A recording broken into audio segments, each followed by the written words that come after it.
still get nervous talking at Marxism. It's much more nerve-wracking speaking here than in the Irish Parliament, I can tell you. I mean, day in, day out, these days, I and others in the United Left Alliance get the opportunity to interrogate the Prime Minister about why they are bailing out banks, while they're sacrificing the livelihoods, the jobs, the vital needs of ordinary people. And I find that relatively easy. But I get nervous. I get nervous here. And the main difference, the reason I get nervous here is because the people here care. That's the difference. The people here care about those things and about our society. And the people in the cesspit that is the Irish Parliament, or frankly any Parliament, don't care, or they wouldn't be doing what they're doing. So anyway, pardon my nervousness.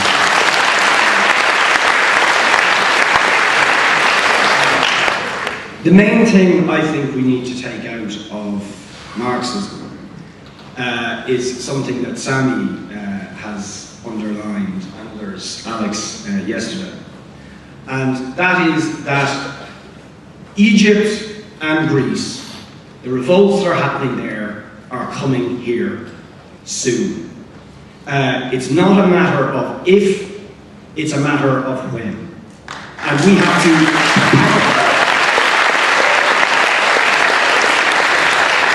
have to prepare, and we have to prepare urgently for that task. How do we know that that is going to happen? Because this is a global crisis, and it is a systemic crisis of the entire system, a crisis of a system that has run up against its own limits and has gone cannibal. It has gone cannibal.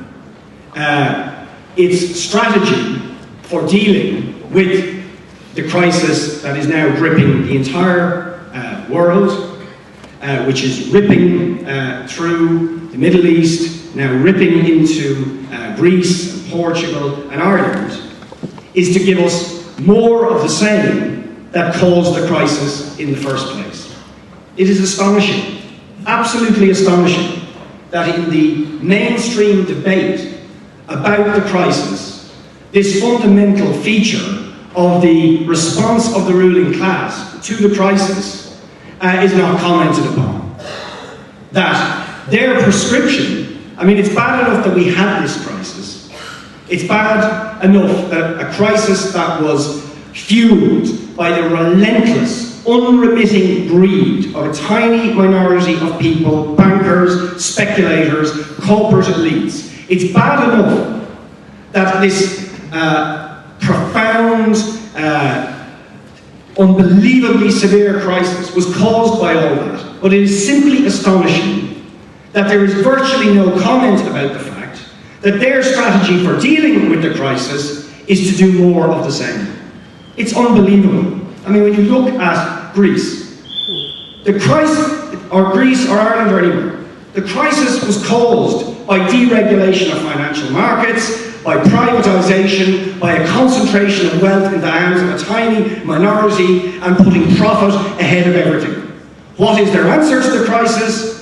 Privatise more, deregulate more, reduce taxes more on the wealthy, and attack the jobs, the livelihoods, the incomes, the services of ordinary people. Precisely the prescriptions that got us here. They want to intensify that agenda as their response to the crisis. And that means it is guaranteed to get worse. And it is getting worse. Every day that they implement their response to the crisis gets worse. And isn't it obvious why that would be the case? How on earth do you generate economic recovery and growth by taking the income of ordinary working people that do the work and who spend their income in the economy? Isn't it obvious that if you take the money out of the pockets of working people who actually spend their money in the economy, that the shops and the businesses and the factories and the offices, if you like, that rely on them spending that money go out of business? And it's visibly apparent everywhere. Their strategy is insanity. We are going to save our health service by closing down all our hospitals. We are going to save our education system, which is the future of our society and economy, by closing down schools, by sacking teachers, by robbing those schools of the resources they need to educate our children properly. It is insanity, absolute insanity, and it means the crisis will get worse. And it means that resistance of Egyptian and Greek proportions is guaranteed. Guaranteed. It's not because it would be a nice idea, it's not because Egypt is inspiring, and it is inspiring, it is because, as Sammy said, it is a matter of survival. And Ireland is testimony, stark testimony to that fact. We have had 2 years of austerity to pay the gambling debts of the bankers and speculators who stoked up the property bubble, bankers and speculators in our country, but also the people who financed that in the big banks of Germany, France, and Britain. We've had 2 years of vicious austerity. 15 or 20% pay cuts for public sector workers, vicious social welfare cuts, vicious cuts to child benefit, a massacre of public sector jobs, and the more public sector jobs they massacre, the less money there is in the economy, and the private sector collapses as well. We've gone from 0 unemployment to 450,000 unemployed. We've gone from net immigration into the country to 170,000 people flooding out of the country in the last 2 years. And their strategy is to do more of the same under the auspices of the IMF-EU deal. This isn't just going to cause, and is causing, terrible, terrible suffering for ordinary people, but it simply can't work. It simply can't work. The scale of the crisis in Ireland is staggering even by Greek proportions.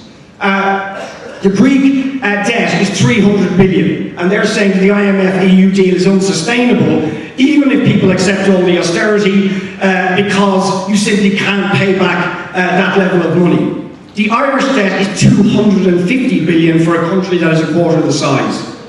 And astonishingly, our finance minister, when we stand up in the Parliament and say, Greece is coming here, why the hell are you telling people in this country to suffer this austerity, to pay back the bankers when this is utterly unsustainable? And he responds to this by saying he wants to produce t-shirts saying Ireland is not Greece.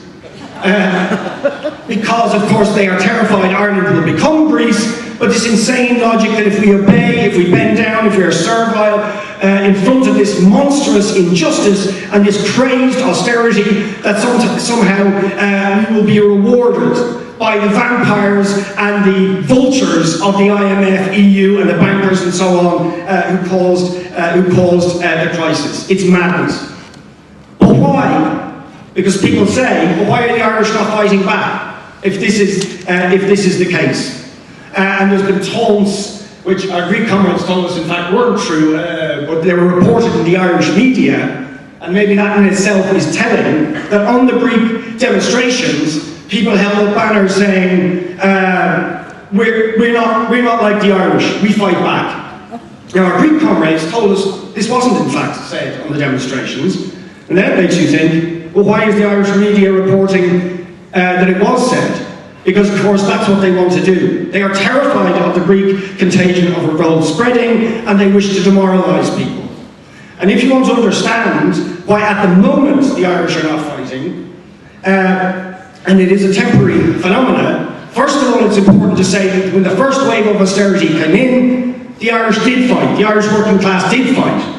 Between 2008 and 2009, there were 2 mass demonstrations of 100,000 people against the austerity. There were public sector general strikes. There was a massive and successful revolt by pensioners against attempts to take away their automatic entitlement to free healthcare. There were students' revolts. And everybody expected that that resistance would escalate against the monstrous austerity that was being imposed by the government. But the union leaders wound it down on the basis of saying there's a general election coming. If you elect Fine Gael and Labour, who are going to go into coalition with them, they will ameliorate, maybe even reverse the austerity. It's been bad, but it will improve. And this demoralised, people calling off the demonstrations, but maybe also there was a little hope against hope that maybe Labour would improve the situation.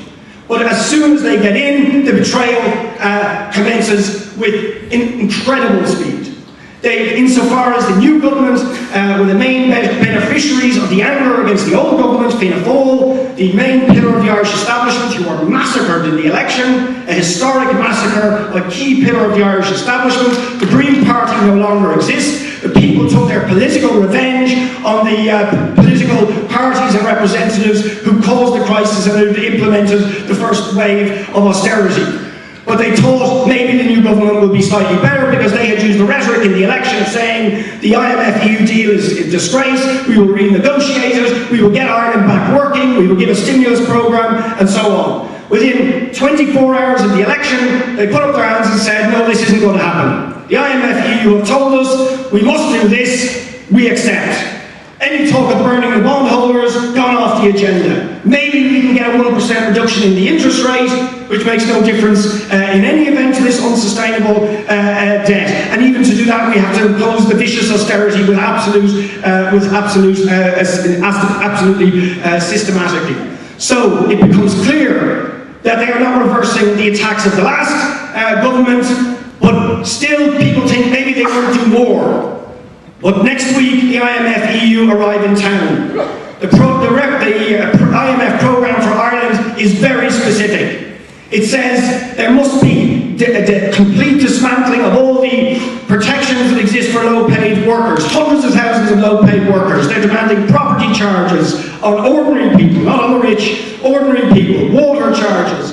Across the board, cuts in public sector, in all departments, in education, health, more privatisation, etc. And the point is that as these attacks begin to rain down, people will have to resist, because people now can't pay their mortgages. There are tens of thousands of people who just can't pay the bills. Many people have no disposable income whatsoever. I think the figure was something like 200,000 people with no disposable income whatsoever after they pay their bills. So people cannot take any more austerity. They will have no choice but to resist. So the resistance is coming. Very lastly, where do we fit in this? The election is a big step forward for the left. The formation of a new left organisation, which we in the Socialist Workers' Party, if you like, spearheaded the argument for realigning the left, for building a united force, for overcoming all the old sectarian divisions, had precisely the effect that we thought it would have, and suddenly propelled radical left politics into the centre of Irish national political debate. It is an extraordinary.